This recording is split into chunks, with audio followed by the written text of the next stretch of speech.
We now return to Illinois Rising, presented by the Illinois Policy Institute, the radio show discussing the honest truth about Illinois policy and politics. Here's AM 560's Dan Proft. Welcome back to Illinois Rising. I'm Pat Hughes of the Illinois Opportunity Project, filling in for the great Dan Proft. Joining me today is my friend Ted Dabrowski, who's Vice President of Policy at the Illinois Policy Institute. And Ted, I know that you have 4 kids, with 1 in college. I have 3. One who's my eldest, who's a sophomore, who's talking about going to college already. And college costs are absolutely astronomical. And we need to figure out a way to drive those down, or people like you and I and everyone else that's in the state, taxpayers of the state, people who are working hard every day, aren't going to be able to send their kids to college, or they're going to be saddled with unbelievable debt that they'll never pay off. Yeah, it's happening. We're seeing it right and left. We have a massive debt bubble going on right now because of how much kids are borrowing just to go to college, and oftentimes it's more than they'll ever be able to pay off. The economics are all screwed up.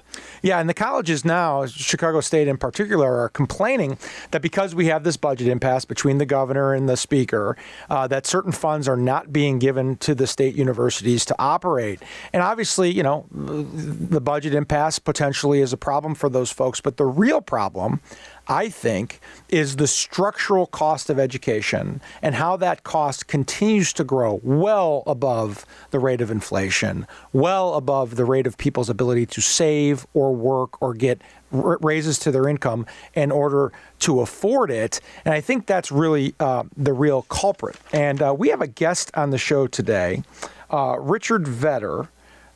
Richard Vedder is the Distinguished Professor of Economics at Ohio University and Senior Fellow at the Independent Institute. And he's written extensively about the skyrocketing costs of higher education. He joins us now. Richard, welcome to the program. Glad to be with you. Ted and I have lots of kids combined, and we are, Ted's got 1 in school right now, and in college right now at WashU, and we are struggling with the idea of how we're going to get our 7 through college, and we're wondering how, you know, this is going to continue to impact our society general, and, you know, in Illinois, the taxpayers of Illinois, who are struggling under incredible economic burdens here, who, you know, have to worry about keeping their job, you know, not being able to see economic growth and having large economic opportunities, and that obviously impacts their ability to save for or ultimately pay for college, leaving their, you know, kids who they dream to go to college and have lives and careers potentially with enormous debt or the inability to even attend. And I know you've done a lot of work on this subject. What can be done? What isn't being done to restructure how college costs are allocated, because this is unsustainable in its current form? Well, it certainly is unsustainable. I think there are 2 big problems at work. One relates to the federal government and its financial assistance programs, because they have worked to enormously increase the rate of tuition price inflation. And the second thing, of course, is the general economy as a whole has slowed down, and we used to be able to take a fair amount of tuition increases simply because our incomes were rising a couple percent every year. And as long as our incomes rose as much or more as tuition went up, well, you know, the burden wasn't getting any worse. In fact, it might be lightening a bit. But that has changed in the last 15 years for a whole variety of reasons, which we won't get into today. But instead of 3-4% economic growth as a nation, we're having 2% economic growth. And in the Midwest and in Illinois in particular, the rates are even lower than that, in part because of self-inflicted damage to pick Illinois as an example. By the way, I'm a native Illinoisan by birth, so I know what I'm talking about a little bit. All the tax increases and all the variety of problems with the government has not helped. But getting back to the federal programs, the federal government lends money to kids to go to school up to, quote, the cost of attendance. Well, who determines the cost of attendance? The colleges themselves. So the colleges every year for many, many years would raise their fees 5-6%, whatever they wanted, whatever they felt they could get away with, and they figured the kids would just borrow more money to cover the cost. And that went on for decades until the costs have gotten so great now, and the student debt burden has gotten so great that they're starting to revolt against this. The students are and whatnot. In fact, college enrollments have actually fallen in the last 4 years, U.S. In the nation as a whole. And it has fallen in some schools in Illinois a lot. I think I remember reading Western Illinois University, for example, is quite a bit smaller now than it was, and Eastern Illinois than 10 years ago, say. Dr. Vetter, Ted Dabrowski here. Yeah, I've had the chance. How are you? I've had the chance to see you speak many times, and I love it. Dr. Vetter, you mentioned that at some point people used to be able to work and go to college. You could do both and pay off your college debt. Maybe you had a little bit of college debt, but you could pay off the bill. Today, those tuitions have risen so much, and in front of me, I've got data, of college tuitions over the last decade doubling. So if those tuitions are going up so fast, making it unaffordable for kids, where is that money going? And I have the data here. I see what these guys are being paid, but I'd like to hear your point of view. Yeah, that's a great point, Ted. Where's all the money going? Follow the money, as someone once said. And one thing that's happened in the last generation or two is universities have added a ton of new staff. They've expanded their staff.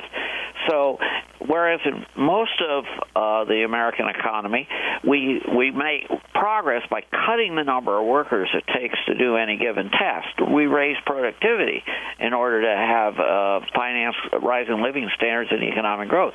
In higher ed, it's the opposite's been going on. We've been adding staff, so it takes more staff to educate a student today than it did 25 years ago. And a lot of that staff is not faculty, it's not teachers.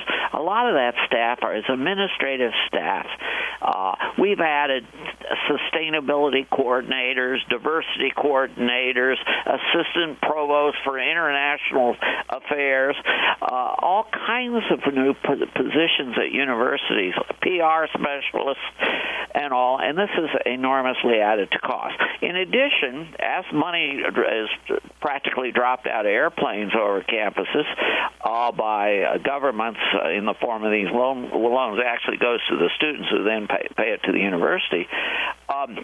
As that has happened, the universities have increased the pay for their staff and so forth. So we get examples of $500,000 and $600,000 in Illinois, in one case, community college presidents. Dr. Vetter, if I can jump in right there, yeah. I've got a list in front of me. The head of the University of Illinois administration has a $478,000 salary.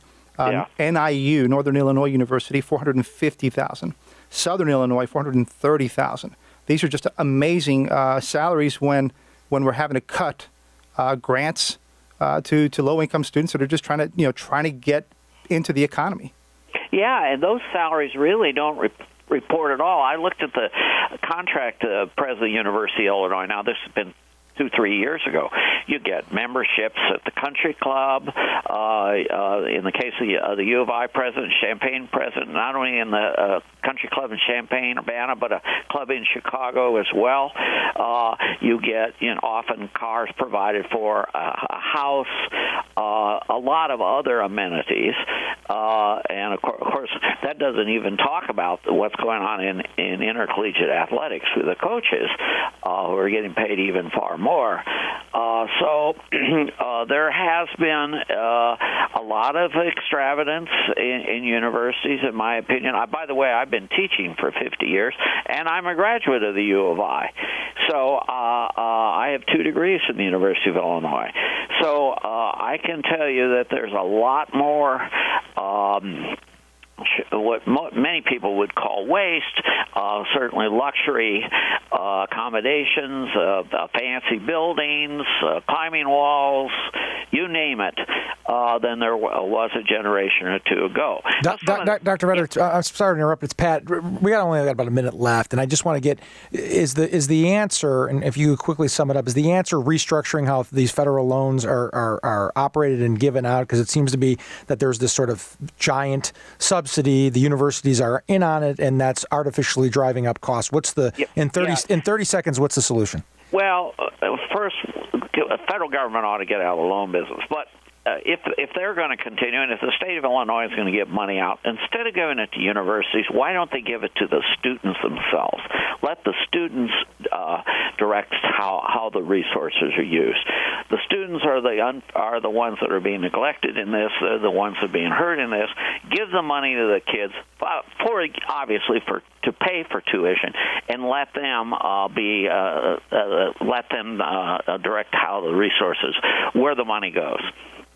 Dr. Richard Vetter, Distinguished Professor of Economics at Ohio University and a former great Illini himself. Dr. Vetter, thank you so much for joining us. Glad to be with you.